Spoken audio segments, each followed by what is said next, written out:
হরে কৃষ্ণ। আজ 17ই পৌষ 1431 ও 2রা জানুয়ারি 2025 বৃহস্পতিবার। আজ আমি ভাগবতম পাঠ করছি।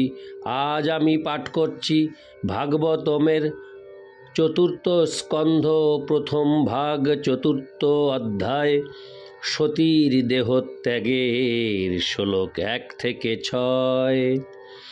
অডিওর শুরুতে আমার সকল ভক্তিমতী মা ও ভক্তবৃন্দের শ্রীচরণে দণ্ডবৎ প্রণাম জানিয়ে বলতে চাই, আমি আমার মানব জীবনে ভগবানের কথা অর্থাৎ যে ভাগবতম পাঠ করে সারা বিশ্বে প্রচার করার ব্রতী গ্রহণ করেছি। আপনারা কৃপাপূর্বক আমার স্বপ্নের সেই চ্যানেল জীবনের পূর্ণতাকে সাবস্ক্রাইব করে ও শেয়ার করে আপনারাও ভগবান কথা অর্থাৎ ভাগবতম প্রচার কার্যে ব্রতী হন। বর্তমানে পৃথিবীতে ভাগবত কথা প্রচারের খুব প্রয়োজন। সেই প্রচার শুধু আমি একা করলে হবে না, তাই দয়া করে আপনারাও আমার এই অডিও শেয়ার করে এই আনন্দ যজ্ঞে সামিল হন। আর আমার ভাগবত পাঠ কেমন লাগছে আমার অডিওতে একটি কমেন্টস করে আমাকে জানাবেন। আমি আপনাদের কমেন্টসের আশায় অধীর আগ্রহে বসে থাকি। হরে কৃষ্ণ। চতুর্থ অধ্যায়, সতীর দেহত্যাগ, শ্লোক 1। মৈত্রেয় উবাচ এতাবদুক্তা বীর রাম শঙ্কর পত্নঙ্গনাশং হুভয়ত্র চিন্তয়ন সুহৃদ্দিদৃক্ষু পরিশঙ্কিতা ভবান্নিষ্ক্রামতি নির্বিশতি দ্বিধাশোষা। অনুবাদ। হরে কৃষ্ণ। অনুবাদ। মহর্ষি মৈত্রেয় বললেন, দ্বিধাগ্রস্ত সতীকে এইভাবে উপদেশ দিয়ে শিব নীরব হলেন। সতী তার পিতৃগৃহে আত্মীয় স্বজনদের দর্শন করার জন্য অত্যন্ত উৎকণ্ঠিত হয়েছিলেন, কিন্তু সেই সঙ্গে তিনি শিবের সাবধান বাণীতেও ভয়ভীতা হয়েছিলেন। দোদুল্যমান চিত্তে তিনি একবার গৃহ থেকে নির্গত হয়ে পরমুহূর্তে আবার গৃহে প্রবেশ করছিলেন। তাৎপর্য, সতী তার পিতৃগৃহে যাবেন না তার পতি শিবের আদেশ পালন করবেন, সেই চিন্তায় তিনি দ্বিধাগ্রস্ত হয়েছিলেন। এই দ্বন্দ্ব এতই প্রবল হয়েছিল যে তিনি কখনো ঘরের বাইরে এবং কখনো ঘরের ভিতরে যাতায়াত করছিলেন। তিনি ঘড়ির দোলকের মতো দোদুল্যমান হয়েছিলেন। ইতি শ্লোক 1। শ্লোক 2। সুহৃদ্দিদৃক্ষা প্রতিঘাত দুর্মনা স্নেহাদ্রুদত্তশ্রুকলাতি বিরিলা ভবং ভবান্ন প্রতি পুরুষং রুষা প্রধ্যক্ষতি বৈক্ষত জাতবে পথু। অনুবাদ। এইভাবে তার পিতার গৃহে তার আত্মীয় স্বজনদের দর্শনের বাসনায় ব্যাঘাত হওয়ার ফলে সতী অত্যন্ত বিষণ্ণ হয়েছিলেন এবং তাদের প্রতি প্রেমাতিশয্যবশত তার চোখ দিয়ে অশ্রুধারা ঝরে পড়ছিল। অত্যন্ত বিহ্বল হয়ে তিনি কাঁপতে লাগলেন এবং ক্রোধ ভরে তার অসমর্থ পতি শিবের প্রতি এমনভাবে তাকিয়েছিলেন যেন তিনি তার সেই ক্রোধাগ্নির দ্বারা তাকে ভস্ম করে ফেলবেন। তাৎপর্য, এই শ্লোকে ব্যবহৃত অপ্রতিপুরুষম শব্দটির অর্থ হচ্ছে যার সমান কেউ নেই। এই জড়জগতে সমদর্শিতার ব্যাপারে শিবের সমকক্ষ কেউ নেই। তার পত্নী সতী জানতেন যে তার পতি সকলের প্রতি সমদর্শী। তাহলে কেন তিনি তার পত্নীর প্রতি এত নির্দয় হয়েছিলেন যে তাকে তার পিতৃগৃহে যেতে অনুমতি দিচ্ছিলেন না? তার ফলে তিনি অসহনীয় বেদনা অনুভব করেছিলেন এবং তিনি এমনভাবে তার পতির প্রতি তাকিয়েছিলেন যে মনে হচ্ছিল যেন তিনি তাকে ভস্ম করে ফেলবেন। পক্ষান্তরে বলা যায় যে শিব যেহেতু আত্মা, শিব মানে আত্মাও, তা এখানে ইঙ্গিত করে যে সতী আত্মহত্যা করতে উদ্যত হয়েছিলেন। অপ্রতিপুরুষ শব্দটির আরেকটি অর্থ হচ্ছে যিনি অপ্রতিদ্বন্দ্বী। শিবের অনুমতি না পাওয়ার ফলে স্ত্রীর অন্তিম অস্ত্র রোদনের আশ্রয় সতী অবলম্বন করেছিলেন, যার প্রভাবে পত্নীর প্রস্তাব গ্রহণে প্রতিবাধ্য হয়। ইতি শ্লোক 2। শ্লোক 3।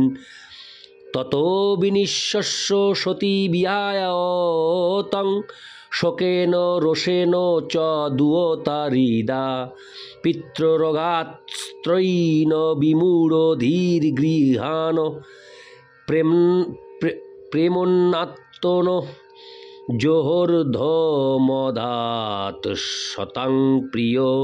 অনুবাদ: তারপর সতী তার পতি, যিনি প্রেমের বশে তাকে তার অর্ধাঙ্গ প্রদান করেছিলেন, সেই শিবকে পরিত্যাগ করে ক্রোধ এবং শোকের ফলে দীর্ঘ নিঃশ্বাস পরিত্যাগ করতে করতে তার পিতার গৃহে গমন করেছিলেন। দুর্বল স্ত্রী স্বভাববশত তিনি এই প্রকার নির্বোধের মতো আচরণ করেছিলেন। তাৎপর্য: বৈদিক বিচারধারা অনুসারে পতি তার দেহের অর্ধাংশ পত্নীকে দান করেন এবং পত্নী তার দেহের অর্ধাংশ পতিকে দান করেন। পক্ষান্তরে বলা যায় যে পত্নীবিহীন পতি এবং পতিবিহীন পত্নী অসম্পূর্ণ। শিব এবং সতীর মধ্যে বৈবাহিক সম্পর্ক ছিল, কিন্তু কখনো কখনো দুর্বলতাবশত স্ত্রী তার পিতৃগৃহের সদস্যদের প্রতি অত্যন্ত আসক্ত হয়ে পড়েন এবং সতীর ক্ষেত্রে তাই হয়েছিল। এই শ্লোকে বিশেষভাবে উল্লেখ করা হয়েছে যে সতী তার স্ত্রীসুলভ দুর্বলতাবশত শিবের মতো মহান পতিকে তিনি ত্যাগ করতে চেয়েছিলেন। পক্ষান্তরে বলা যায় যে পতি পত্নীর সম্পর্কের মাঝেও স্ত্রীসুলভ দুর্বলতা থাকে। সাধারণত স্ত্রীর দুর্বলতার ফলেই পতি পত্নীর মধ্যে বিবাহ বিচ্ছেদ হয়। স্ত্রীর পক্ষে সর্বশ্রেষ্ঠ পন্থা হচ্ছে পতির আদেশ পালন করা। তার ফলে পারিবারিক জীবন অত্যন্ত শান্তিপূর্ণ হয়ে ওঠে। কখনো কখনো পতি পত্নীর মধ্যে ভুল বুঝাবুঝি হতে পারে, যেমন শিব এবং সতীর পরম পবিত্র সম্পর্কের মধ্যেও হয়েছিল।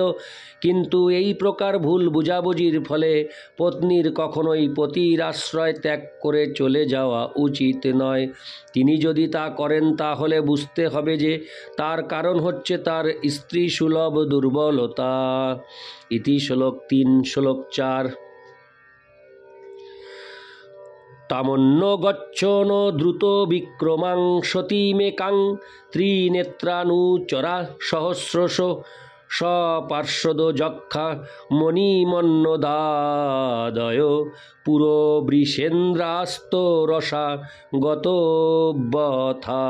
অনুবাদ: মণিমান, মদ আদি শিবের হাজার হাজার অনুচরেরা এবং যক্ষ পার্শ্বদেরা যখন দেখলেন যে সতী একাকিনী দ্রুত গতিতে প্রস্থান করছেন, তখন তারা বিষেন্দ্র নন্দীকে অগ্রে করে সতীর পশ্চাৎ পশ্চাৎ ধাবিত হলেন। তাৎপর্য: সতী অত্যন্ত দ্রুত গতিতে গমন করছিলেন যাতে তার পতি তাকে বাধা দিতে না পারেন, কিন্তু যক্ষ, মণিমান, মদ প্রমুখ শিবের শত সহস্র অনুচরেরা সঙ্গে সঙ্গে তাকে অনুসরণ করছিলেন। এই শ্লোকে গতবথা শব্দটির অর্থ হচ্ছে নির্ভয়ে। সতী একলা যেতে ভয় পাননি, তাই তিনি ছিলেন প্রায় নির্ভীক। এখানে অনুচরা শব্দটিও তাৎপর্যপূর্ণ, কারণ তা ইঙ্গিত করে যে শিবের শিষ্যেরা তার জন্য সব কিছু উৎসর্গ করতে সর্বদা প্রস্তুত ছিলেন। তারা সকলেই শিবের মনোভাব জানতেন। যিনি চাননি যে সতী একাকী তার পিতৃগৃহে গমন করুক। অনুচরা শব্দটির অর্থ হচ্ছে যারা তাদের প্রভুর উদ্দেশ্য সঙ্গে সঙ্গে বুঝতে পারেন। ইতি শ্লোক 4। শ্লোক 5। তাং সারিকা কন্দু কদর্পণাম্বুজ শ্বেতাত পত্রব্য জন শ্রোগাদিভি গীতায় নৈর্দুন্দুভি শঙ্কবেনুভীর বিষেন্দ্রমারোপ্য বিটঙ্কিতা যজু। অনুবাদ: শিবের অনুচররা সতীকে বৃষের উপর বসিয়েছিলেন এবং তাকে তার পোষা পাখিটি দিয়েছিলেন। তার কমল, দর্পণ ইত্যাদি তার উপভোগের সমস্ত সামগ্রী নিয়েছিলেন। হরে কৃষ্ণ। সামগ্রীগুলি নিয়েছিলেন এবং তার মাথার উপর একটি বিশাল চন্দ্রাতপ টাঙিয়েছিলেন। দুদুম্বি, শঙ্খ, বেণু ইত্যাদি সহকারে তারা তার সঙ্গে গমন করছিলেন এবং তাদের সেই যাত্রাকে এক অতি আড়ম্বরপূর্ণ রাজকীয় শোভাযাত্রার মতো মনে হয়েছিল। ইতি শ্লোক 5। শ্লোক 6। ব্রহ্ম ঘোষর্জিত যজ্ঞ বৈশ্য সংবিপ্রর্ষিজুষ্টং বিবুধৈশ্চ সর্বশ মৃদ্দার্বয় কাঞ্চন নদর্ভচর্মভীর নিসৃষ্ট ভাণ্ডং যজনং সমাবিশৎ। অনুবাদ: সতী যখন তার পিতৃগৃহে প্রবেশ করলেন তখন সেখানে যজ্ঞ অনুষ্ঠান হচ্ছিল এবং সেই যজ্ঞস্থলে তখন সকলে বৈদিক মন্ত্র উচ্চারণ করছিলেন। সেখানে মহর্ষিগণ, ব্রাহ্মণগণ ও দেবতাগণ সমবেত হয়েছিলেন এবং যজ্ঞের জন্য সেখানে বহু পশু রাখা হয়েছিল এবং মৃত্তিকা, লৌহ, স্বর্ণ, কাষ্ঠ, কুশ ও চর্ম নির্মিত ভাণ্ড সমূহ সাজানো হয়েছিল। তাৎপর্য: বিদ্বান ঋষি এবং ব্রাহ্মণেরা যখন সমবেত হয়ে বৈদিক মন্ত্র উচ্চারণ করেন তখন তাদের কেউ কেউ শাস্ত্র সিদ্ধান্ত নিয়ে তর্কে প্রবৃত্ত হন। তাই কোনো ঋষি এবং ব্রাহ্মণেরা তর্ক করছিলেন এবং অন্যেরা বৈদিক মন্ত্র উচ্চারণ করছিলেন। তার ফলে সমগ্র পরিবেশ দিব্য শব্দ তরঙ্গে পূর্ণ হয়েছিল। এই দিব্যধ্বনি সরল রূপ প্রাপ্ত হয়ে হরে কৃষ্ণ কৃষ্ণ কৃষ্ণ হরে হরে, হরে রাম রাম রাম হরে হরে এই অপ্রাকৃত শব্দ তরঙ্গের রূপ গ্রহণ করেছে। এই যুগে মানুষেরা অত্যন্ত অলস, মন্দমতি এবং মন্দভাগ্য হওয়ার ফলে বৈদিক জ্ঞানের উন্নত উপলব্ধি লাভের যোগ্য নয়। তাই শ্রী চৈতন্য মহাপ্রভু হরে কৃষ্ণ মহামন্ত্র কীর্তন করার নির্দেশ দিয়েছেন এবং শ্রীমদ্ ভাগবতেও 11:5-32 নির্দেশ দেওয়া হয়েছে। যজ্ঞৈ সংকীর্তন প্রায়ৈর্যজন্তি হি সুমেধস। বর্তমান সময়ে জনসাধারণের দারিদ্র্যগ্রস্ত অবস্থার জন্য এবং বৈদিক মন্ত্রের জ্ঞানের অভাবের জন্য যজ্ঞের সামগ্রী সংগ্রহ করা অসম্ভব।